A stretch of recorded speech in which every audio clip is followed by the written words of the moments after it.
Hello and welcome my dear students on my YouTube channel Adam की chemistry. तो प्यारे बच्चों, आज के इस लेक्चर के अंदर हम बात करेंगे ऑर्गेनिक केमिस्ट्री की प्रॉब्लम जो कि अल्कोहल, फिनॉल एंड ईथर की है। और सारे क्वेश्चंस बड़े कमाल के हैं।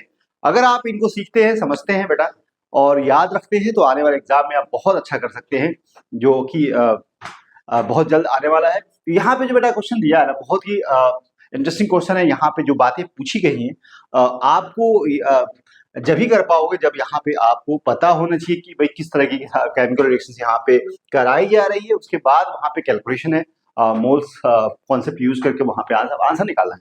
तो यहाँ पे जो क्वेश्चन में जो गिवन डाटा है यहाँ पे पूछा गया है, a sample of 4.5 milligram of unknown monohydric alcohol, जिसको रिप्रेजेंट किया गया ROH से, added to methyl magnesium iodide. Okay, उसके बाद एक gas is evolve and is collected and its volume, जो गैस इवॉल्व हो रही है उसका वॉल्यूम जो बताया गया है, मेजर किया गया है 3.1 ml। The molecular weight of the unknown alcohol क्या होना चाहिए, ग्राम पर मोल में आंसर पूछा है। तो बेटा इस क्वेश्चन को अगर करना है तो आपको एक रिएक्शंस के बारे में पता होना चाहिए कि जब भी मिथाइल मैग्नीशियम आयोडाइड के साथ रिएक्शन कराते हैं अल्कोहल के साथ में, तो क्या रिएक्शंस होती है। तो एक बात आपको यहाँ पे हम बता देते हैं कि अगर आपने यहाँ पे रिएक्शन कराते हैं, अगर आपने RMgX के साथ अगर आपने रिएक्शन कराते हैं यहाँ पे अल्कोहल के साथ में, ROH के साथ में रिएक्शन कराते हैं, तो यहाँ पे जो आपको दिख रहा है अल्कोहल, जिसका जो हाइड्रोजन होता है दैट इज एसिडिक नेचर का होता है। जो हाइड्रोजन होता है इसका नेचर कैसा होता है, इसका जो नेचर होता है बेटा एसिडिक होता है। कैसा होता है, एसिडिक नेचर का होता है, जिस वजह से यहाँ पे जो रिएक्शन होती है आसानी से रिएक्शन हो जाती है। जिसके अगर आप रिएक्शन की बात करें तो यहाँ पे RMgX होता है, यहाँ माइनस और यहाँ पे प्लस, और ये इसको अब्स्ट्रैक्ट करेगा और यहाँ पे आपको RH बनाएगा साथ में, यहाँ पे जो भी यहाँ निकल रहा है। लेकिन ये जो बन रहा है ना, ये आपको क्या बन रहा है, मेथेन गैस बनेगा। कैसा बन रहा है, मेथेन गैस। अच्छा, अभी ये अंडरस्टूड नहीं है कि आप अपने से मान सकते इस तरह की रिएक्शंस पाई जाती है, होती है, क्योंकि गैसेस फॉर्म में यही एग्जिस्ट करता है मीथेन। लेकिन बेटा यहाँ पे जो रिएक्शन है इसमें आपसे पूछा गया है कि जो गैस इवॉल्व हो रही है उसको वॉल्यूम 3.1 ml है, तो इसको बेटा आप कैसे कर सकते हैं। 4.5 milligram of unknown monohydric alcohol यहाँ पे added to methyl magnesium iodide, gas is evolve collected and volume is measured 3.1 ml, molecular weight of unknown alcohol. एक बात देखो, आप यहाँ पे कैसे आंसर लाएंगे। जो मॉलिक्यूलर वेट इसका पता करना है, इसका अल्कोहल का, इसका जो मॉलिक्यूलर वेट आपको बताना है। तो यहाँ पे अल्कोहल R जो है, आपको R जो है यहाँ पे CH3 भी हो सकता है, C2H5 भी हो सकता है। यहाँ पे जो अल्काइल सब्स्टिट्यूएंट है ये मेंशन नहीं है, आप यहाँ पे बताएंगे मॉलिक्यूलर फॉर्मूला, आपको मॉलिक्यूलर वेट कैलकुलेट करेंगे तब आपको आंसर मिलेगा। तो कैसे आप बना सकते हैं इस क्वेश्चन को, सारी बातें यहाँ दे रखी है। कोई गैस है, कोई गैस इवॉल्व हो रही है, जब अल्कोहल को अगर ऐड कर रहे हो मिथाइल मैग्नीशियम ब्रोमाइड के साथ में, तो वहां पे गैस जो इवॉल्व हो इसका वॉल्यूम इतना है, और बेटा जो है आपको यहाँ बताना है क्या। अच्छा, यहाँ पे जो लिया जा रहा है, एक बात ये भी दी जा रही है कि यहाँ पे जो सैंपल है जो कि 4.5 मिलीग्राम लिया गया है अननोन मोनोहाइड्रिक अल्कोहल के अंदर। तो इससे आप एक बात एक भी पता होनी चाहिए कि जो रिएक्शन हो रही है इसमें मोल्स कैलकुलेट कर लीजिए। जो मोल्स कैलकुलेट कर लेंगे तो यहाँ आंसर निकल जाएगा। कैसे निकालेंगे, तो यहाँ पे एक बात ध्यान दे दीजिएगा। अगर हम इंफॉर्मेशन की बात करें, मास ऑफ अल्कोहल की बात करें, तो यहाँ पे मास ऑफ अल्कोहल जो है क्या दिया हुआ है, मास ऑफ अल्कोहल दिया हुआ है 3 पॉइंट, क्या दिया है, मास ऑफ अल्कोहल 4.5 मिलीग्राम दिया हुआ है। ठीक है, 4.5 मिलीग्राम। तो इसको हम आप ग्राम में चेंज कर सकते हो, 4.5 × 10⁻³ आप ग्राम में ला सकते हो इसको। ठीक है, दूसरी इंफॉर्मेशन ये वॉल्यूम ऑफ CH4, यहाँ पे जो वॉल्यूम है, जो गैस इवॉल्व हो रही है ऑफ CH4, ये अंडरस्टूड अभी नहीं है हम। तो यहाँ वॉल्यूम कितना दिया है इसका, 3.1 ml दिया हुआ है। कितना, 3.1 ml। तो इसको आप बेटा लीटर में चेंज करो तो 3.1 × 10⁻³ जो है आपको लीटर में आ जाएगा। ओके, तो ये इंफॉर्मेशन दे रखी है आपको। एट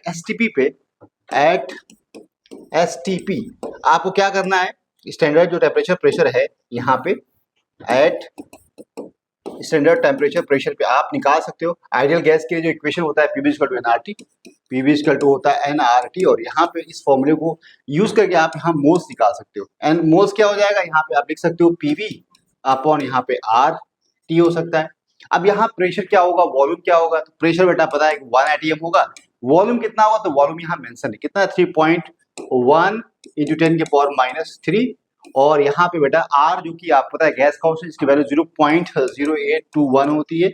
ओके, इतना लिखिए, इंटू क्या करेंगे, यहाँ पे जो टेम्परेचर है 0 डिग्री 273, ठीक है, 273 केल्विन होता है। अब इसको कैलकुलेट करोगे तो क्या मिलेगा, 1.3 इंटू 10⁻⁴ आपको क्या मिलेगा, मोल्स, ये मोल मिलेगा।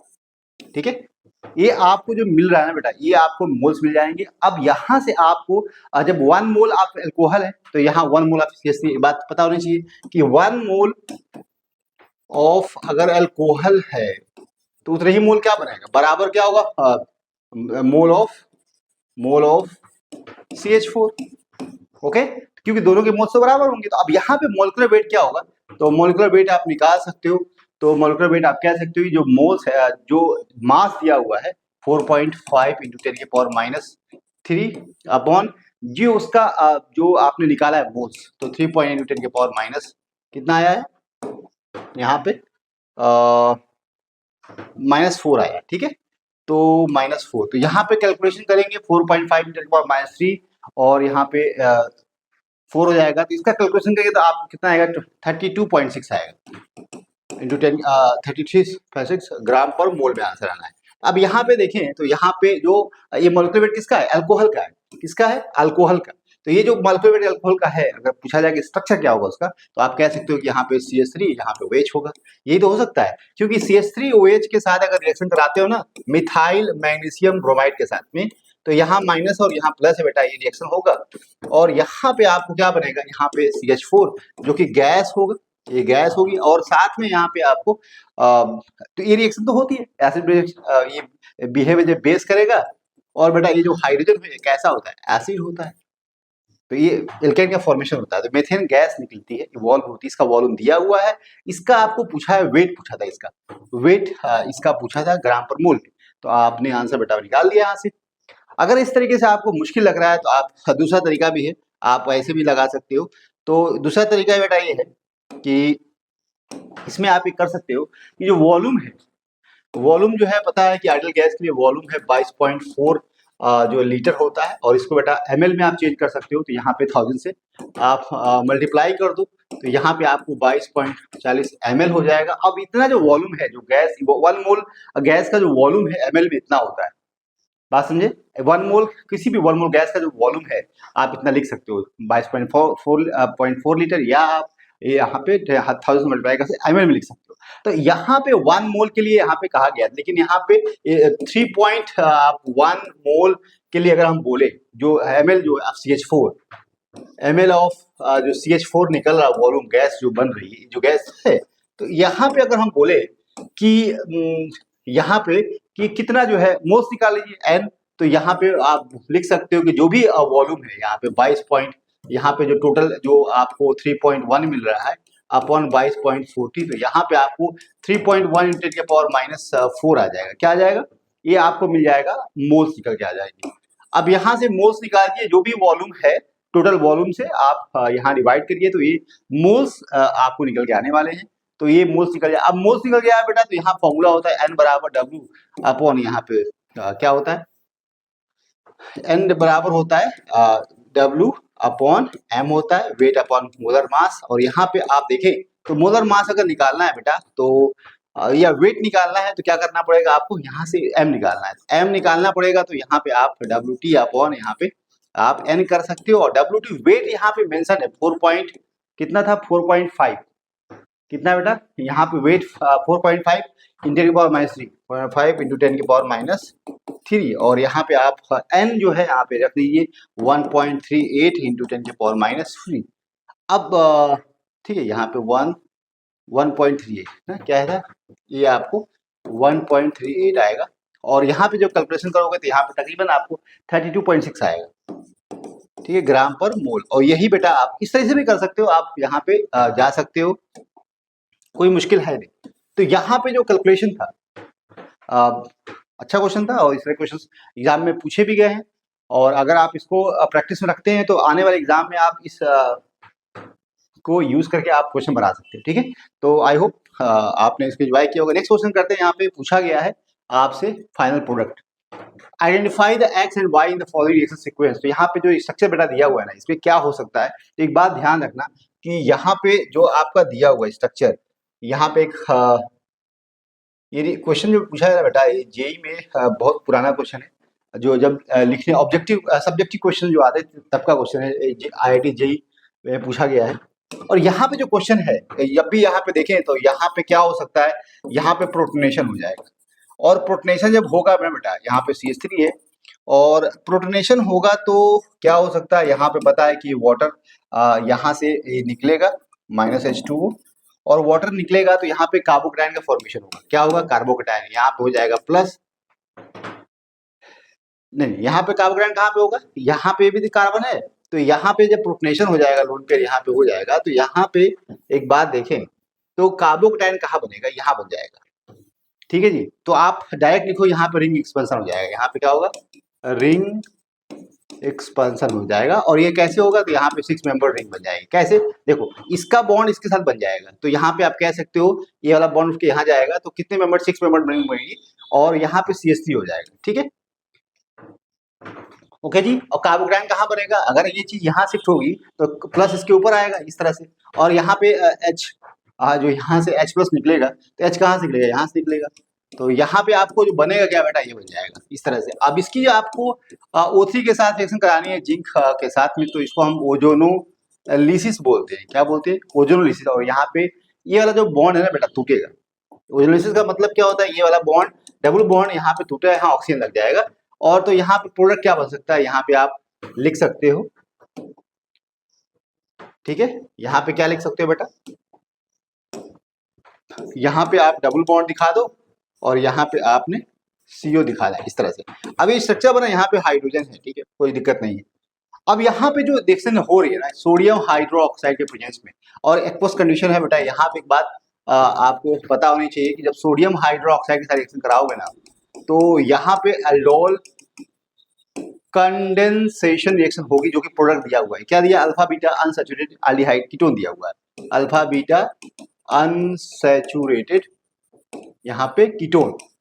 और ये बात यहाँ पे आपको, यहाँ पे पूछा क्या है, एक्स और वाई पूछा हुआ है, एक्स और वाई। एक्स आपने क्या बना दिया, आपने बना दिया, यहाँ पे क्या होगा, यहाँ एक्सपेंशन होगा, पहले प्रोटोनेशन होगा, इसका क्या होगा, प्रोटोनेशन, यहाँ पे प्रोटोनेशन हो जाएगा, और आफ्टर प्रोटोनेशन क्या होगा, वाटर निकलेगा, H2O बाहर निकलेगा, और वाटर जब बाहर निकलेगा तो यहाँ पे H+ रिंग एक्सपेंशन हो जाएगा, और बेटा यहाँ पे आपको H+ निकलेगा, और यहाँ पे आपको एल्कीन बनेगी। ठीक है, यहाँ पे आप H+ निकालेंगे, जो बेस होगा यहाँ से H+ निकाल देगा, या जो भी H+ निकलेगा, क्योंकि यहाँ अब्स्ट्रैक्ट कर रहा है, ये यूज एज ए कैटलिस्ट, तो यहाँ पे अब्स्ट्रैक्शन होगा, उसके बाद निकालेगा भी। अब ये निकलेगा, इसकी ओजोनोलिसिस हो जाएगी, उसके बाद यहाँ पे आपको पता है ये बॉन्ड ब्रेक हो जाएगा, और यहाँ पे कंडेंसेशन रिएक्शन होती है। तो यहाँ पे प्रोडक्ट तो ये मिल रहा है ना, कंडेंसेशन कैसे मिल रहा है, देखो इसकी रिएक्शन जब कराओगे ना यहाँ पे, तो इसकी रिएक्शन कैसे हो जाती है, इस तरह से होती है। ठीक है, यहाँ पे CH3 है, और देखिए इस तरह से हो जाएगा। ठीक है, यहाँ पे आपको CO, यहाँ पे CH3, और इसी कार्बन पे आपको देखो 1 1 2 3 4 5 1 2 3 4 5, और इसी कार्बन पे क्या CHO बन जाएगा, H6 हो जाएगा, ये कार्बन 6 हो जाएगा। ठीक है, अब ये प्रोडक्ट जो बना है ना, जब बेस के प्रेजेंस में रिएक्शन कराएंगे ना, OH- अगर लेंगे आप, ये पता है बेस है ना, और बेस के प्रेजेंस में क्या, तो ये अब्स्ट्रैक्शन होगा। एल्डोल कंडेंसेशन क्या होता है, एल्डोल रिएक्शन जो होती है, उसमें क्या होता है, बेस अब्स्ट्रैक्ट कहाँ से करेगा हाइड्रोजन को, जहाँ पे हाइड्रोजन एसिडिक होगा। तो ये जो अल्फा पोजीशन है, जो अल्फा जो पोजीशन है, पोजीशन पे जो है ये कैसा है, एसिडिक है, एसिडिक हाइड्रोजन है, और एसिडिक हाइड्रोजन होने की वजह से यहाँ पे क्या अब्स्ट्रैक्ट करेगा वहां पे, और अब्स्ट्रैक्ट होगा वो। अच्छा, यहाँ से भी तो कर सकता है, देखो यहाँ से करेगा तो क्या होगा, यहाँ से अगर करेगा तो कितने मेंबर रिंग बनेंगे, और फिर यहाँ से अटैक होगा अगर यहाँ पे, तो देखिए ये तो बनेगा प्रोडक्ट, रिएक्शन क्या है। ठीक है, अगर यहाँ से करेगा, देखो यहाँ भी अल्फा हाइड्रोजन है और यहाँ भी अल्फा हाइड्रोजन है, लेकिन कहाँ से रिएक्शन होनी है, ये इंपॉर्टेंट है। यहाँ से अगर रिएक्ट करेगा, देखो अगर बेटा, अगर यहाँ से अगर यहाँ पे अगर यहाँ पे CH2 होता है और फिर यहाँ अटैक होता है, 1 2 3 4 5 6 7, ये बनेगा 7 मेंबर यहाँ पे रिंग बनेगी, जो कि नॉट स्टेबल, नॉट, यहाँ पे कह सकते हो कि नॉट स्टेबल। तो ये आपको नहीं बनना है प्रोडक्ट, ठीक है। 7 member ring is not stable. तो यहाँ पे अगर आप बोलते हो कि यहाँ पे नेगेटिव चार्ज है, यहाँ पे अगर नेगेटिव चार्ज बना बेस यहाँ से अटैक करे और यहाँ से अटैक करे, तो यहाँ पे जो प्रोडक्ट बनेगा ना, ये 5 मेंबर, आपको पता है कि 5 मेंबर रिंग बनेगी, रिंग बनेगी। और बेटा ये जो स्टेबल होगा, कैसा होगा स्टेबल, तो यहाँ पे 5 मेंबर रिंग बनेगी, इसको स्ट्रक्चर कैसा होगा, इस तरह से हो जाएगा। और यहाँ पे एक बात देखना कि जो इस कार्बन से अटैक यहाँ पे हो रहा है ना, उस यहाँ पे ये कार्बन है, यहाँ से अटैक अगर यहाँ हो रहा है, तो ये जो CO और CH3 तो ऐसे ही होगा, और यहाँ पे OH हो जाएगा। अब बाद में क्या होगा ना, यहाँ पे अगर बेस के प्रेजेंस में रिएक्शन होती है, तो ये जो हाइड्रोजन है, यहाँ पे हाइड्रोजन, यहाँ पे एक रिएक्शन होगी जहां से बेस क्या करेगा, बेस जो इसको सब्सट्रैक्ट करेगा, और ये चीज यहाँ निकलेगी और वहां वाटर निकलेगा, जिसको हम यहाँ पे हीट भी कर दोगे, तो यहाँ पे आपको क्या मिलेगा बेटा, अल्फा बीटा अनसैचुरेटेड। ये तो प्रोडक्ट बन ही रहा है, दिखा रहा है प्रोडक्ट बन रहा है। तो ये क्या है, अल्फा पोजीशन और ये बीटा, तो इसको हम अल्फा बीटा अनसैचुरेटेड कीटोन बोल देंगे। क्या बोलेंगे इसको, कीटोन। और ये बेटा प्रोडक्ट ऑलरेडी बन रहा है। तो एक बात आपने समझी है कि एल्डिडोल कंडेंसेशन रिएक्शन आप बोलते हैं। तो ये क्वेश्चन पिछले IIT JEE में पूछा गया था, बहुत 1998 या पुराना क्वेश्चन है, ठीक है। तो इसमें पहले प्रोटेशन कराना था, यहाँ पे रिंग एक्सपेंशन है, उसके बाद यहाँ पे ओरिजिनोलिसिस करानी है। अब ओरिजिनोलिसिस यहाँ जो प्रोडक्ट बन रहा है, ये ऑलरेडी दिया हुआ है कि कंडेंसेशन प्रोडक्ट हो रहा है। कभी कभी ये भी पूछ सकता है YZ, यहाँ पे अगर Z दे दे तब क्या होगा, तो आप प्रोडक्ट बता देंगे, प्रोडक्ट बनेगा, ठीक है। आई होप इस क्वेश्चन को आपने एंजॉय किया होगा, सीखा भी होगा इससे। चलिए नेक्स्ट क्वेश्चन करते हैं। के अंदर जो पूछा गया है, identify X, Y and Z in the following synthetic scheme with their structure. यहाँ पे क्वेश्चन बहुत पुराना है, JEE के अंदर पूछा गया, लेकिन यहाँ पे अच्छा क्वेश्चन है। यहाँ पे देखिए अल्काइन है, और अल्काइन के साथ जब भी रिएक्शन होती है सोडियम अमाइड के साथ में, जो कि स्ट्रॉन्ग बेस है, और स्ट्रॉन्ग बेस जब भी रिएक्ट करेगा, तो यहाँ पे जो हाइड्रोजन है जो कि आपको एसिडिक है, तो एसिडिक हाइड्रोजन से रिएक्शन होगी, यहाँ पे माइनस है और यहाँ पे प्लस है, ये इसको सब्सट्रैक्ट करेगा, तो आप डायरेक्ट जान सकते हैं ट्रिपल बॉन्ड C माइनस, और यहाँ पे आपको जो भी है कितने कार्बन है, यहाँ पे 1 और 2 कार्बन है, तो यहाँ पे CH2 और यहाँ पे CH3। अब इसके बाद क्या हो सकता है, यहाँ पे जो CH3 है, Br है, यहाँ पे आप लिख सकते हो डायरेक्ट Br और यहाँ पे CH3, ठीक है। यहाँ पे CH3, यहाँ पे आप ऐसे लिख लो CH3, यहाँ पे CH2 और यहाँ पे Br। अब क्या हो सकता है, यहाँ SN2 रिएक्शन होगी, ये निकल जाएगा SN2 रिएक्शन, और एल्काइलेशन हो सकता है, और एल्काइलेशन जब होगा तो यहाँ ट्रिपल बॉन्ड, और यहाँ पे बेटा पता है CH2, और इस तरह से लिख लीजिए क्या है CH3 और यहाँ पे CH2 और यहाँ पे C ट्रिपल बॉन्ड C, और कितने कार्बन ऐड हो जाएंगे, 2 कार्बन यहाँ ऐड हो जाएंगे, CH2 और यहाँ पे CH3। Okay good. अब यहाँ पे क्या है कि जो H2PD है, इसके साथ अगर रिएक्शन कराते हैं ना बेरियम सल्फेट के साथ में, तो यहाँ पे सिस यहाँ पे जो है, यहाँ पे रिडक्शन रिएक्शन होती है। क्या होता है, रिडक्शन रिएक्शन होती है, और यहाँ पे जो हाइड्रोजन का एडिशन होता है सिस कंडीशन में होता है, दोनों हाइड्रोजन एक ही प्लेन से ऐड होते हैं, इस तरह से आइदर बिलो द प्लेन, या यहाँ पे आप कह सकते हो अबव द प्लेन, दोनों का जो प्लेन होता है सेम होता है, जो हाइड्रोजन ऐड होता है। तो यहाँ पे जो देखें तो क्या प्रोडक्ट बन सकता है, यहाँ पे आप लिख सकते हो कि सर प्रोडक्ट जो है, यहाँ पे आप डबल बॉन्ड और यहाँ पे H सेम प्लेन से आएंगे, और यहाँ पे आपको जो CH2 CH3 है, इस तरह से ये सेमी प्लेन में होंगे, ओके, ये इस तरह से, या ऐसे लिख लो भाई,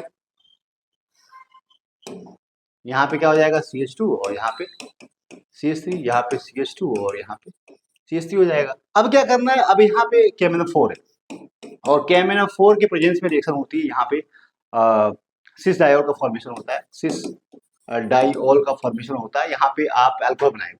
तो यहाँ पे जो प्रोडक्ट देखेंगे तो कार्बन यहाँ OH, और यहाँ पे एक बात है कि जो जो हाइड्रोक्सिल ग्रुप ऐड होता है सेम प्लेन से होता है, बाकी यहाँ पे H है, यहाँ पे H है, और यहाँ पे आपको CH2 और यहाँ पे CH3, CH2 और यहाँ पे CH3। तो प्रोडक्ट जो बनेगा वो कैसा है, आप देखो X तो पता होगा, X क्या होगा, X तो आपको पता है भाई, ये बनेगा, ठीक है।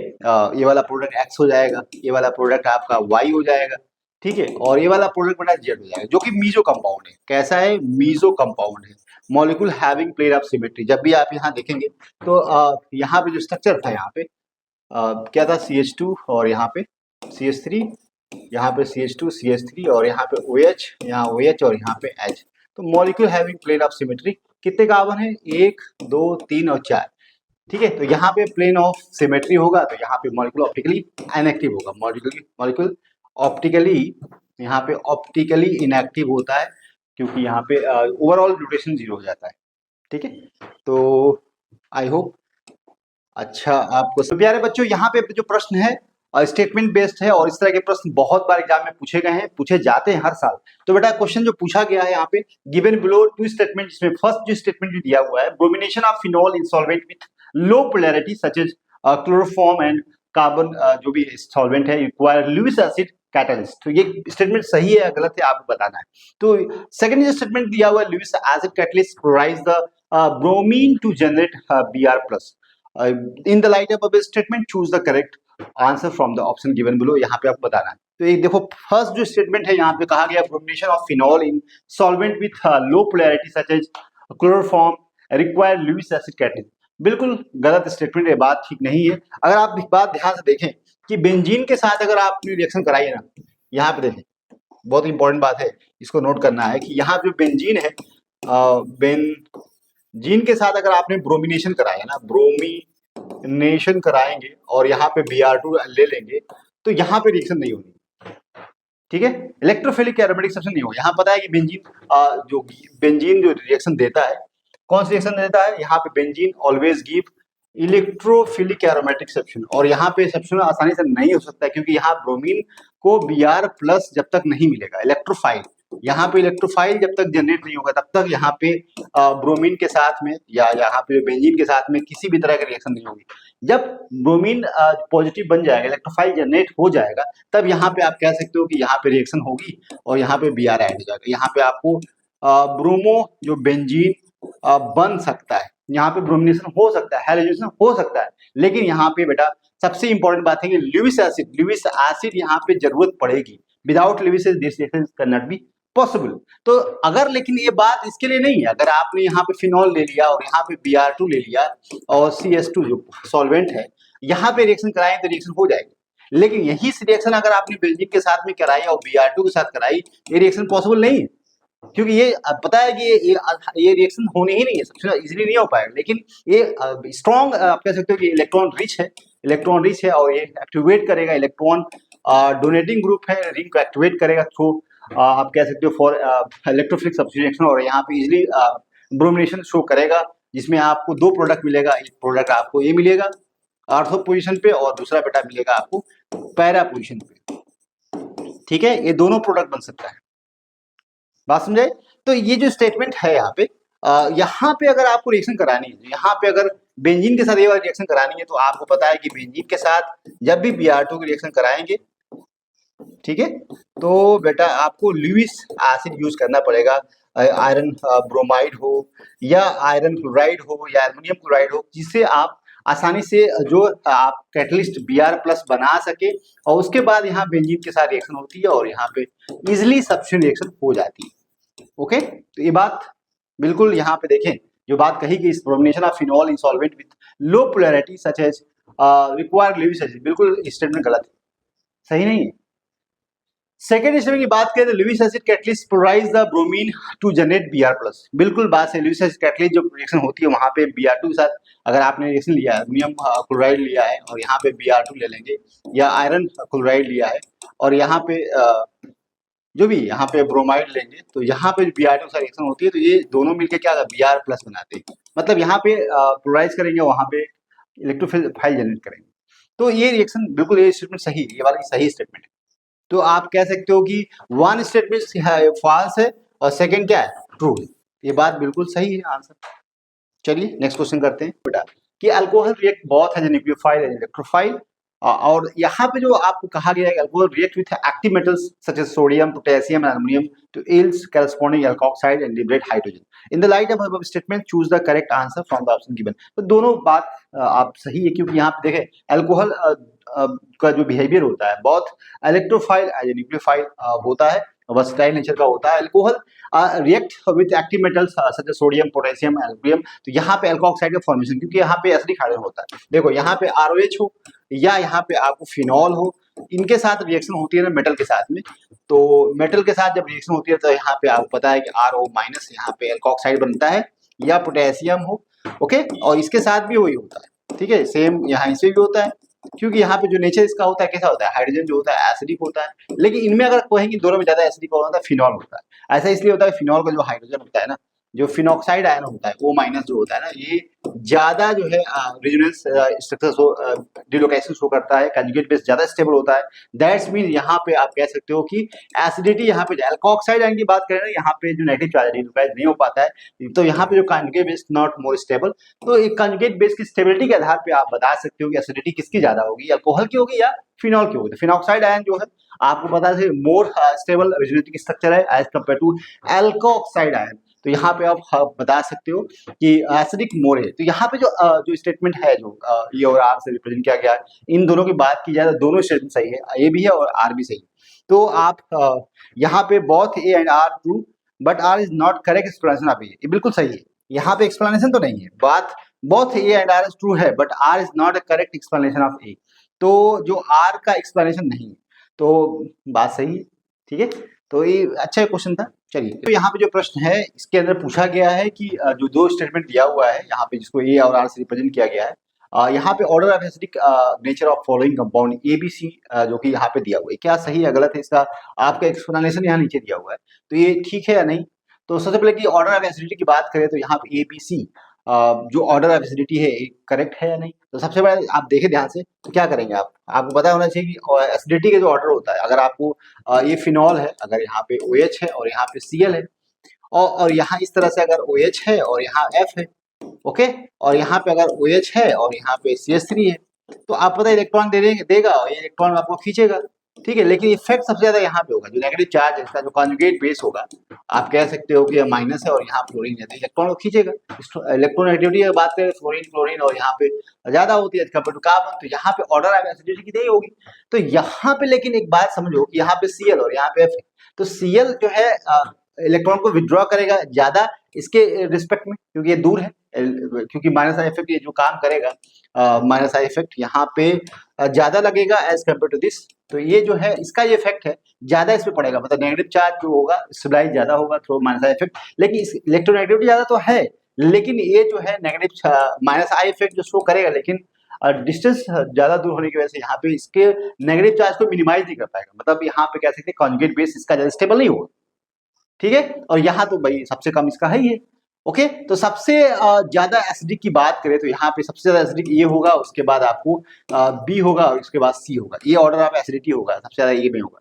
तो ये बात order of acidic nature of following, ये तो बात सही है, ये बात तो ठीक है, लेकिन क्या एक्सप्लेनेशन इसका है, fluoro is stronger electron withdrawing group than chloro group in the light of, तो होने से क्या मतलब है, रीजन तो बात सही नहीं है, रीजन इसका गलत है, क्योंकि रीजन बिल्कुल सही नहीं है। यहाँ पे जो दिया गया है कि both A and R are correct, ठीक है, ये बात भी ठीक है, फ्लोरो जो है स्ट्रॉन्गर इलेक्ट्रॉन विड्रॉइंग ग्रुप है, ये बात तो सही है, लेकिन एक्सप्लेनेशन इसका ये नहीं है, मतलब इसका एक्सप्लेनेशन जो होना चाहिए नहीं है।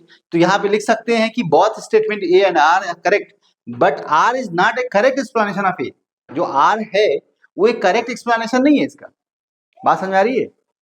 तो एक एक एक क्वेश्चन है फंसाने वाला, तो यहाँ पे आपको आइडिया लगना चाहिए कि जो एसिडिटी की जो नेचर है ये बिल्कुल यही ऑर्डर होगा, लेकिन एक्सप्लेनेशन अच्छा fluoro group is strong electron withdrawing group होता है, जो कि एसिडिटी को बढ़ाएगा, नेचर ऑफ जो कंजुगेट बेस की स्टेबिलिटी को वो इंक्रीज करेगा ड्यू टू माइनस इफेक्ट, लेकिन लॉन्ग डिस्टेंस होने की वजह से वहां पे उसका इम्पैक्ट उतना नहीं होगा जितना क्लोरीन का है। तो यहाँ पे जो इसका एक्सप्लेनेशन है करेक्ट नहीं है, तो आर आप कह सकते हो कि दोनों सही है, लेकिन explanation is not correct for this A के लिए। समझ में आ रही बात। चलो, तो प्यारे बच्चों इस प्रश्न के अंदर जो पूछा गया है, solubility of an alcohol in water decreases with increase the molecular wait, और दूसरा जो स्टेटमेंट है यहाँ पे जो कि कहा जा रहा है कि रिलेटिव जो proportion of hydrocarbon part in alcohol increases with increase the molecular wait which permit the enhance hydrogen bonding with water, बिल्कुल गलत बात है। अगर आप ध्यान से देखना कि अगर आपने हाइड्रोकार्बन पार्ट को अगर आप इंक्रीज किया, उसका मॉलिक्यूलर वेट बढ़ाया, उससे क्या होगा कि वाटर हाइड्रोफोबिक पार्ट होता है, यहाँ देखो एक तरीके से, यहाँ पे अगर आपने इस तरह से OH है और यहाँ पे अगर वाटर है, तो इनका इंटरेक्शन जो है अगर आप देखें, यहाँ पे OH है या यहाँ पे OH है, तो जैसे जैसे आपने कार्बन बढ़ाने हैं ना, कार्बन बढ़ाने इस तरह से OH यहाँ पे कार्बन और बढ़ा दिया आपने, इसके क्या होगा बेटा, वाटर के साथ इनका इंटरेक्शन कम हो जाएगा, और वाटर के साथ इनका इंटरेक्शन क्या होगा, यहाँ पे वाटर के साथ ये जो है सॉल्युबिलिटी की बात करें तो ये डिक्रीज हो जाएगी, क्या हो जाएगी, सॉल्युबिलिटी जो है आपकी डिक्रीज करेगी। क्या करेगी? नीचे जाने पर डिक्रीज करेगी, क्योंकि यहाँ पे क्या होगा कि जो ये जो पार्ट दिख रहा है ना आपको, एक बात ध्यान देखना कि जो ये जो आर का जो OH है और ये वाला जो पार्ट होता है ना, हाइड्रोफोबिक पार्ट होता है। क्या होता है? हाइड्रोफोबिक ये पार्ट होता है। और हाइड्रोफोबिक की वजह से यहाँ पे जो वाटर है, जो इंटरेक्शन होता है, हाइड्रोजन यहाँ प्लस है और ये माइनस है, और इनके साथ जो इंटरेक्शन होता है ना, इसके वाटर के साथ में, यहाँ पे अगर हम बात करें तो ये यहाँ पे जो H है, यहाँ पे H है, और ये जो इंटरेक्शन हो रहा है दैट इज हाइड्रोजन यहाँ पे बॉन्ड, ये आपका कम हो जाएगा। इसकी वजह से जो जो हाइड्रोफोबिक पार्ट अगर बढ़ाओगे तो हाइड्रोजन जो मॉलिक्यूल को दिक्कत होगी वहां पे इंटरेक्शन करने में, और वहां पे इंटरमॉलिक्यूलर हाइड्रोजन डिस्टर्ब हो जाएगी, कम हो जाएगी। तो यहाँ पे जो स्टेटमेंट जो दिया हुआ है ना बेटा कि ये स्टेटमेंट गलत है। क्या है? स्टेटमेंट गलत है।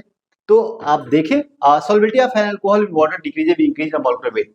तो solubility of an alcohol in water decrease करेगी और विद इंक्रीज। बात सही है, ये करेक्ट है, ये गलत है। ठीक है, तो आप देखिए इस तरह का आंसर कहाँ दिख रहा है आपको? First is correct, statement 1 is true, false, ये आपको दिख रहा है यहाँ पे, सी आपको बेटा।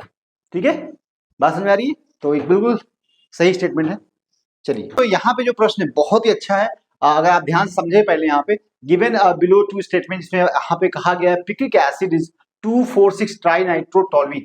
तो टोलुईन तो होता नहीं है, फिनॉल होता है बेटा। स्टेटमेंट गलत हो गया है। तो यहाँ पे अगर देखें phenol 2,4 disulphonic acid is treated with concentrated nitric acid to give picric acid. तो ये बात सही है। यहाँ पे देखिए, यहाँ पे जो पिक्रिक एसिड के स्ट्रक्चर की बात करें तो यहाँ पे NO2 होता है, यहाँ भी NO2 होता है और यहाँ भी NO2 होता है।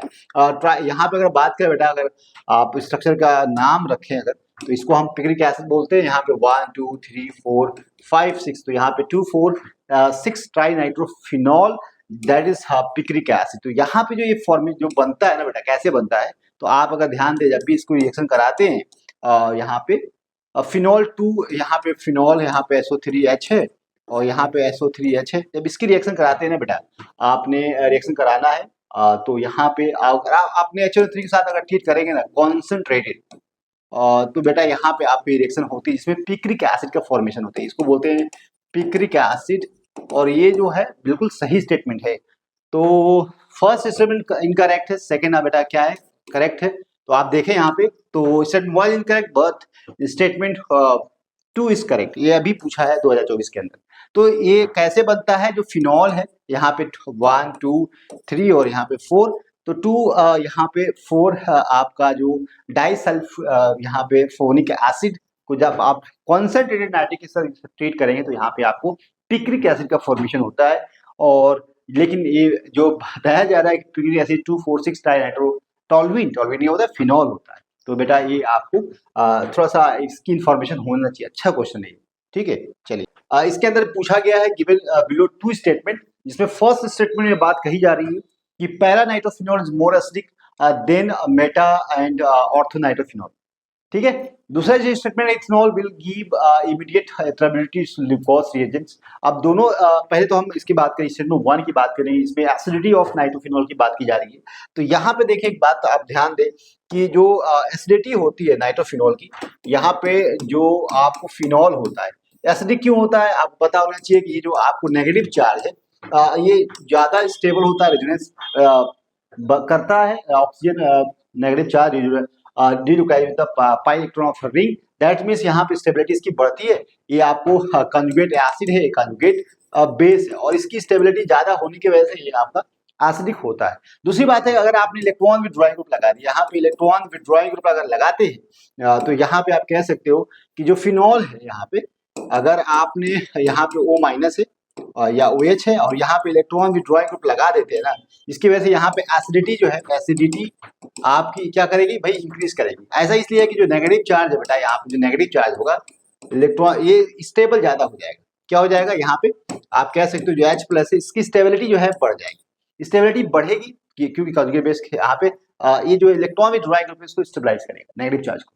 ठीक है, अब यहाँ पे एक बात कही जा रही है कि जो आपको जो नाइट्रोफिनॉल है यहाँ पे OH है और यहाँ ऑर्थो पोजीशन पे हो सकता है, यहाँ पे बेटा आप OH मेटा पोजीशन पे हो सकता है और यहाँ पे आपको पैरा पोजीशन पे हो सकता है। अब यहाँ पे जो नाइट्रोफिनॉल है, यहाँ पे देखिए दोनों जगह पे इनके और यहाँ पे आपको माइनस आर इफेक्ट काम करेगा, माइनस आर इफेक्ट यहाँ भी, और यहाँ पे माइनस आई का काम करेगा जो कि इलेक्ट्रॉन विड्रॉ करेगा, लेकिन इफेक्ट जो है उतना ज्यादा नहीं होगा।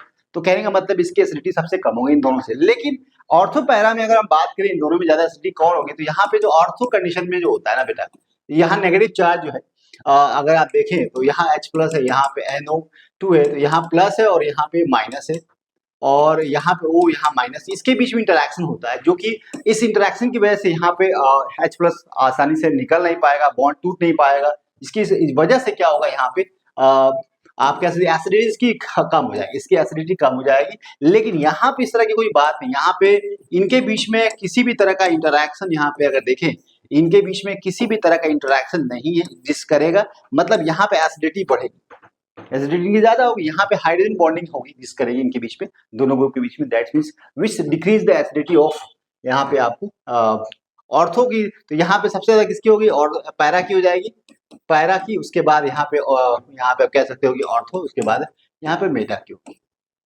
बात समझ आ रही है? तो ये बात आपको याद रखनी है। तो आई होप यहाँ पे अगर देखो, अगर बेटा यहाँ पे अगर आंसर करना है स्टेटमेंट 1 इज ट्रू। अच्छा, यहाँ पे ethanol will give immediate stability, तो एक बात है ग्लूकोज जो टेस्ट होता है फॉर प्राइमरी और सेकेंडरी और टर्शियरी, और एक बात टर्शियरी और सेकेंडरी में तुरंत स्टेबिलिटी देता है, और सेकेंडरी अल्कोहल जो है आपका यहाँ पे 5 मिनट के बाद देता है, और यहाँ पे किसी तरह की रिएक्शन नहीं होती है, इट मींस यहाँ पे for the identification of primary secondary tertiary alcohol. अब यहाँ पे देखें कि इथेनॉल की बात करें तो इथेनॉल क्या है बेटा, आप यही तो है इथेनॉल जो CH2 है और यहाँ पे CH3 है, और ये प्राइमरी अल्कोहल है, तो यहाँ पे जो जिंक क्लोराइड है और साथ में Cl का जो मिक्सचर है, इनके साथ रिएक्शन शो नहीं करेगा। तो ये बात तुरंत स्टेबिलिटी तो देता ही नहीं है, सेकेंडरी अल्कोहल 5 मिनट के बाद देता है, ये तुरंत दे देता है, टर्शियरी प्राइमरी देता नहीं है। तो इट मीन्स यहाँ पे जो स्टेटमेंट 1 है ये तो करेक्ट है, लेकिन statement para nitrophenol most linked Meta ortho बिल्कुल सही है। सेकंड जो स्टेटमेंट है यहाँ पे कि जो कि गलत है, ठीक है। तो statement 1 is true but statement 2 is false, यही आपका आंसर होगा। तो आज हमने जितनी भी प्रॉब्लम की है, सारे प्रॉब्लम बहुत ही अच्छी थी और कमाल की थी, और इनको अगर आप याद रखते हैं तो बेटा आने वाले एग्जाम में बहुत आपको मदद मिलने वाली है। थैंक यू वेरी मच, और आप मुझे इंस्टाग्राम, फेसबुक पे और साथ साथ यूट्यूब पेज पे मुझे फॉलो कर सकते हैं आजम की केमिस्ट्री के नाम से। Thank you very much.